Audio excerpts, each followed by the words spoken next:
সেই চোখ দুটোকে ভালোবাসে আয়ুষ, কিন্তু মায়ের পছন্দ করা মেঘার সাথে বিয়ে করতে বাধ্য হয় আয়ুষ। বিস্তারিত জানতে ভিডিওটি শেষ পর্যন্ত দেখতে থাকুন। গল্পের শুরুতে দেখা যায় আয়ুষ কুসুমকে জল খাওয়াচ্ছে। ইন্দ্রাণী গানগুলি সেটা দাঁড়িয়ে দাঁড়িয়ে দেখছে। আয়ুষ কুসুমকে বলছে, তুমি ঠিক আছো তো? আয়ুষ ইন্দ্রাণী গানগুলিকে বলছে, মা এবার চলো আমাদের বাড়ি যেতে হবে। ইন্দ্রাণী গানগুলি কুসুমের দিকে যেয়ে বলল, কুসুম বাড়ি চলো এসো। ইন্দ্রাণী গানগুলি ও কুসুম মন্দির থেকে বেরিয়ে যাওয়ার পর আয়ুষ বলছে, মা এখনও আমাকে ক্ষমা করতে পারেনি। এরপর দেখা যায় বাড়িতে ঈশান এসে বলছে ইন্দ্রাণী গানগুলিকে, মা মন্দিরের কর্তৃপক্ষদের সাথে কথা হয়েছে, সিসিটিভি ফুটেজ চেক করা হচ্ছে। এর পেছনে কে আছে সেটা আমাদের বের করতে হবে। রাজগানগুলি ইন্দ্রাণী গানগুলিকে বলছে, ভাগ্যিস আয়ুষ আর কুসুম তোমার সঙ্গে ছিল। এরপর সিদ্ধার্থ বলল, বৌদি একটা রিকোয়েস্ট করব তোমায়, থেকে যেখানেই যাও না কেন একটা বডিগার্ড নিয়ে যেও।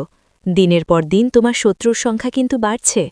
দাদা কিন্তু ঠিক কথাই বলছে, আয়ুষ আর কুসুম তোমার সাথে ছিল, এইবার তুমি বড়সড় বিপদ থেকে রক্ষা পেয়েছ।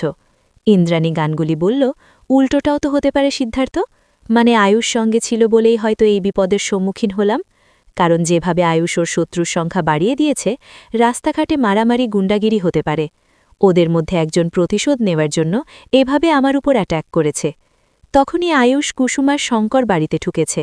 আয়ুষ মা বলার পর ইন্দ্রাণী গানগুলি রাজগানগুলিকে বলছে, রাজ তোমার ছেলেকে বলে দাও ওর রাস্তায় রাস্তায় গুন্ডামি করার কারণে আমাকে কি ফেস করতে হলো, কুসুম কি সাফার করল। তারপর বলল, শঙ্কর এদিকে এসো, তুমি বহু বছর ধরে আমাদের এই গানগুলি বাড়ি থেকে কাজ করেছ। আমি যে গাড়িটায় চড়ি তুমি সেই গাড়িটা চালাও, কারণ আমি তোমার উপর ভরসা করি। কিন্তু আজ কার পারমিশন নিয়ে তুমি তোমার ইউনিফর্ম খুলে দিয়েছিলে আয়ুষকে? পারমিশন নিয়ে তুমি আমার গাড়িতে না চারে অন্য একজনকেও আমাকে নিয়ে গেলে মন্দিরে? কিছু জিজ্ঞেস করছি আমি তোমায়? শঙ্কর বলল, কর্তামা ভুল হয়ে গেছে আমার, আপনাকে সবটা জানানো উচিত ছিল আমার। ইন্দ্রাণী বলল, শঙ্কর এত বছর এই বাড়িতে অনেক কিছু পরিবর্তন হয়েছে, অনেক কিছু মানুষকে পরিবর্তন হতে দেখেছি, কিন্তু আমার একটা ভরসা ছিল, আর যে যাই হোক না কেন শঙ্কর কোনোদিন বদলাবে না। তার কারণ আমি তোমাকে বিশ্বাস করতাম, কিন্তু আজ তুমি আমার বিশ্বাস ভঙ্গ করেছ।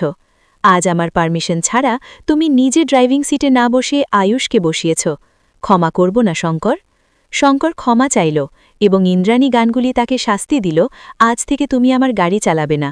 মীনাক্ষী খুশি হয়ে বলতে লাগে, এবার আমি গ্রাম থেকে দিদির জন্য ড্রাইভার আনব, তাহলে তো কেল্লা ফতে, তার কাছ থেকে আমি সব গোপন খবর জানতে পারব। রাজগানগুলি ইন্দ্রাণীকে বলছে, এটা শঙ্করের কি দোষ, যদি আয়ুষ শঙ্করের থেকে চায়, ওকে না করতে পারবে নাকি?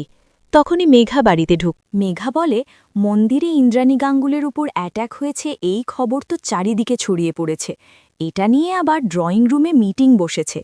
আয়ুষ ইন্দ্রাণী গাঙ্গুলির কাছে ক্ষমা চাইছে এবং বলছে সে তার মার সিদ্ধান্তের বিরুদ্ধে আর কোনো কিছু করবে না। আয়ুষ মেঘার হাত ধরে তার মার সামনে নিয়ে আসে এবং বলে মেঘার সাথে আয়ুষের এনগেজমেন্ট করার কথা। ইন্দ্রাণী গাঙ্গুলি খুশি হয়ে রাজকে বলছে আজ বাদে কাল তাদের এনগেজমেন্ট করার কথা। ইন্দ্রাণী ও রাজা গাঙ্গুলি কথা বলছে, তখন মেঘা এসেছে তাদের ঘরে। তখন ইন্দ্রাণী মেঘাকে বলছে, তোমাকে না জানিয়ে আমরা এনগেজমেন্ট ঠিক করে বললাম। মেঘা বলল, আপনারা যে সিদ্ধান্ত নিয়েছেন সেটাই ফাইনাল। ইন্দ্রাণী গাঙ্গুলি আলমারি থেকে একটি বক্স বের করে গয়না এনে দিলেন। মেঘাকে বললেন, এটা আমার শাশুড়ি আমাকে দিয়েছে, এটা গাঙ্গুলি বাড়ির ঐতিহ্য। কিন্তু মেঘা গয়নাটি নেয়নি, ভালো সাজার জন্য। মেঘা বলে, আমি এই বাড়ির বড় বউ ঠিক আছে, কিন্তু যখন আমি যোগ্য হব তখনই এই হারটি নেব। ইন্দ্রাণী গাঙ্গুলি খুশি হয়ে বলল, আমি এই বাড়ির জন্য যোগ্য বউ নির্বাচন করেছি। আয়ুর ঘরে বসে নিজে নিজে কথা বলছে। সে ভাবছে এত তাড়াতাড়ি এনগেজমেন্ট হয়ে যাচ্ছে যে মেঘা ও আয়ুষ একসাথে কথা বলবে সেই সময়টুকু নেই। আয়ুষ ভাবছে তাড়াহুড়ো করে সে কোনো ভুল সিদ্ধান্ত নিচ্ছে না তো। আয়ুষ বলে, আমি আমার মায়ের পছন্দ করা মেয়েকে বিয়ে করব, কিন্তু আমি তো এখনও মেঘাকে ভালোবাসতে পারিনি। সে চোখ দুটোকে দেখে বলতে থাকে, আমি তো তোমাকে ভালোবাসি আর আমার সব কথা তোমার সাথে শেয়ার করি। ওইদিকে কুসুম ভাবছে পরশুদিন ছোট সাহেবের আংটি বদলের অনুষ্ঠান, সবাই কত খুশি আনন্দ করবে, গাঙ্গুলি বাড়ি সেজে উঠবে, কিন্তু আমার মন খুব খারাপ করছে। আমার মনে হচ্ছে কেউ আমার থেকে আমার কাউকে কেড়ে নিচ্ছে। সকালে কুসুম আয়ুষের ঘরে ঢুকে বলছে, ছোট সাহেব আপনি কি দেখছেন? আয়ুষ বলল, মা আমাকে বলছে এখান থেকে একটু ড্রেস পছন্দ করতে, কিন্তু আমি বুঝতে পারছি না কোন ড্রেসটা পছন্দ করব। কুসুম বলল, সবকটা ড্রেসেই আপনাকে অনেক ভালো মানাবে। আয়ুষ বলল কুসুমকে, তুমি আমার পছন্দ এত ভালো মতো জানো, তুমি একটা পছন্দ করে দাও। কুসুম পছন্দ করে দিতে চায় না, কারণ এখন এই সব অধিকার মেঘার। কুসুম চলে যেতে চাইলে আয়ুষ মেঘার হাত ধরে তার দিকে তাকিয়ে থাকে, তখনই মেঘা সেটা দেখে ফেলে। পরবর্তী আপডেট সবার আগে পেতে চাইলে চ্যানেলটি সাবস্ক্রাইব করুন।